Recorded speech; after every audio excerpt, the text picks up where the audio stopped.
My research was basically about trying to find out what the barriers are in terms of relocating rural communities in Fiji. Because rural relocation in Fiji has been a priority that's set out by the government.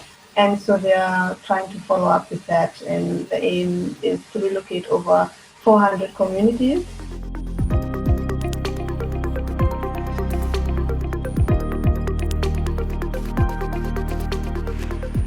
So I think the first thing that deserves to be mentioned is that the government of Fiji is the global forerunner in terms of creating that institutional framework that is needed for advancing action on planned relocations. There's been a national level vulnerability assessment, there's been progress towards vulnerability and adaptation tools, a climate change policy, a relocation guidelines, a national climate change law. So I think that is really important to have an institutional framework in place.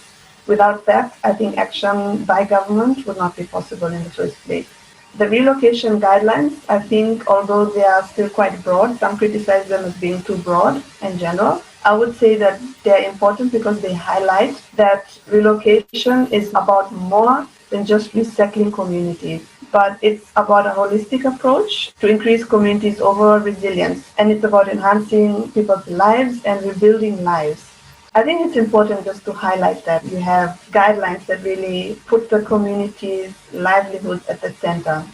Another success is that the Fiji government, through their experience with past relocations, also with Wunindongo law and others, they have really acknowledged that relocations need to be consultative and participatory. Because I think this is often said, but more than that, it's usually harder to actually do or implement than is in policy.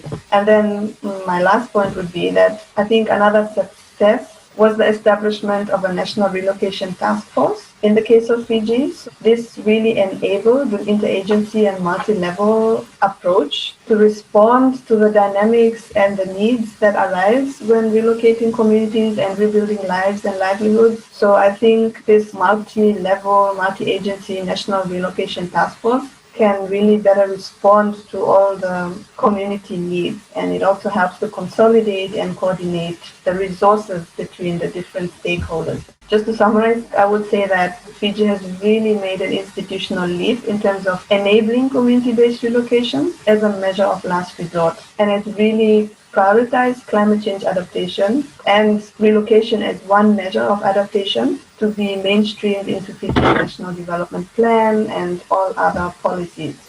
I just say this because there are many other countries and communities that are also facing climate change-induced displacement or threatened by it, and where governments are not as far yet or as advanced as the Fiji government, for example, to directly support communities in their relocation needs or requests.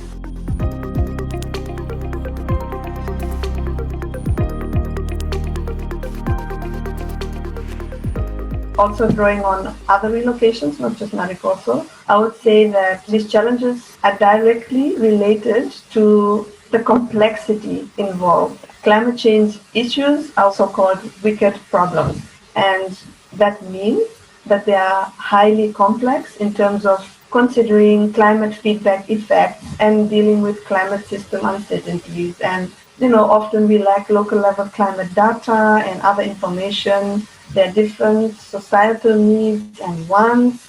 There are different decisions and trade-offs that need to be made on those engaging in relocations. And, for example, we have to make decisions about who should relocate. How do we prioritize? Where do we relocate to? Where's the land? And what are the issues around land? And how do we actually go about relocating? And all of these questions and all of these issues can be contested, and there may be many solutions, and it's often the coming to the right solution, so to say, is difficult. And I wouldn't say there is one way to do it. I mean, this is something that needs to be consultative and that needs to be discussed, and it takes time.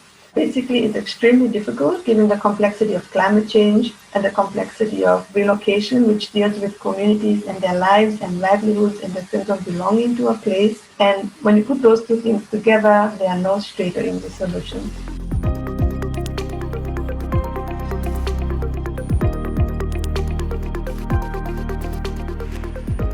Community relocations really require a lot of time. On average, we've seen at least 6, 7, or 8 years for one community to be relocated.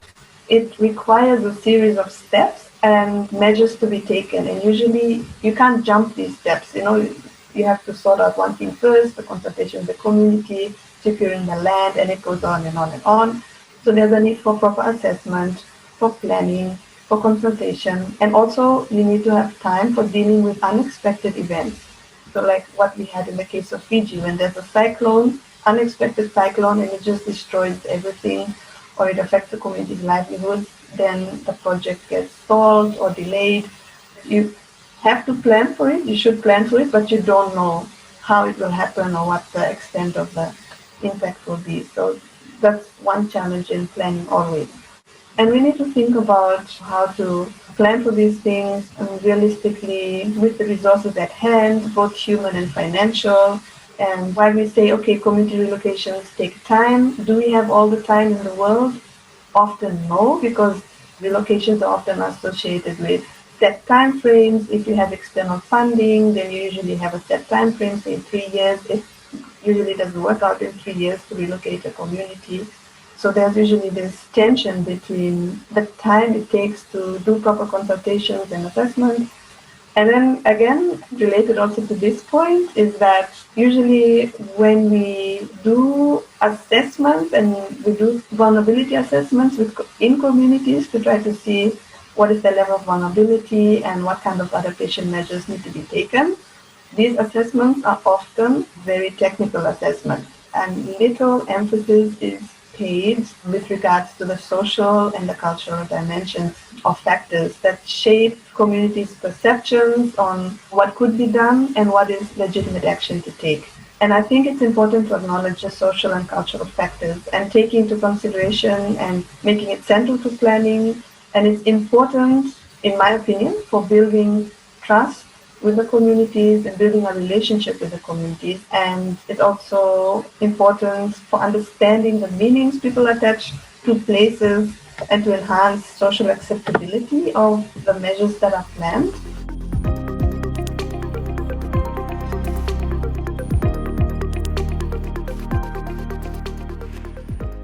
I think in the case of Mariposa, the experience there reveals that, for example, the villages have or had low social acceptability of the houses that have been built, because the layout of the new site doesn't really reflect the typical layout of a Fijian village, and they are much, much smaller than the houses that already exist in the current village. So if you look at a size of a family, average size of a family, maybe a 5 to 6 person household, and then if you have a very small 2-bedroom house, that might not be adequate.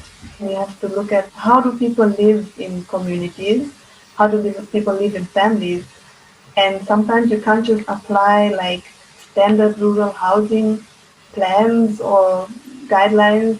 I think there needs to be flexibility in looking into, what communities need and really respond to them, and not just say, okay, we have these standards and so we're just going to follow that. I think it doesn't work that way, because in the worst case, people will just stay in their homes at the current site and say, maybe only half of my family will move up here and I will stay down here, or move to the new site and I will stay in the village. I mean, that would be maladaptation. That is not what is planned.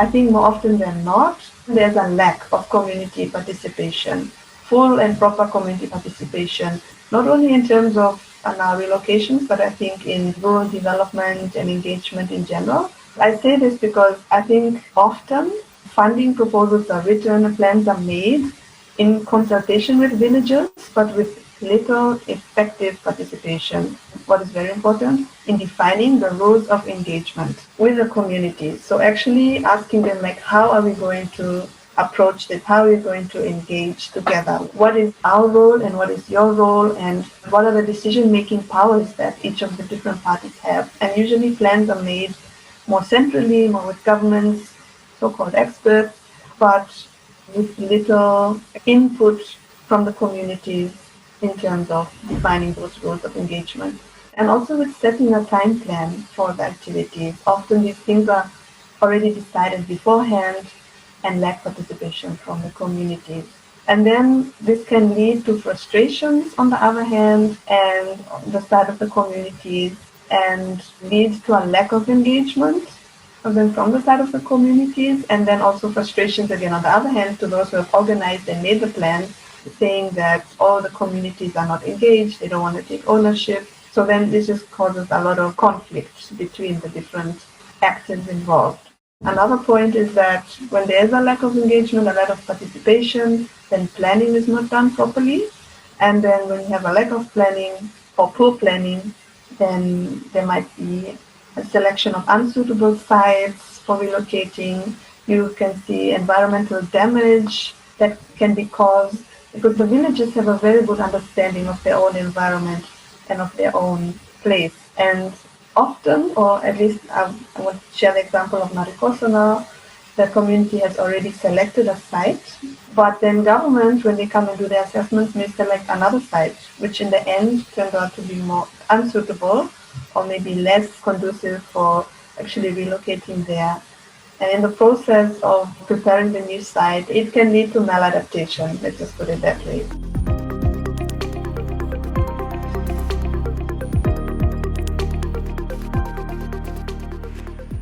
Full and proper participation also requires time, and it requires the right people with the right skills to actually facilitate the participation between the different actors involved. And I say this because it's important to acknowledge that there are different power dynamics whenever you have government, international agencies, NGOs, the communities all acting together in one project. I think it's not enough to say that, okay, we are doing this together in consultation with the communities, in participation with the communities. I think it is always very important to keep in mind that there are always power dynamics, and there are power indifferences and power imbalances between these actors, which are inevitable. And I think they need to be acknowledged, and people need to be aware of them when engaging and facilitating discussions with communities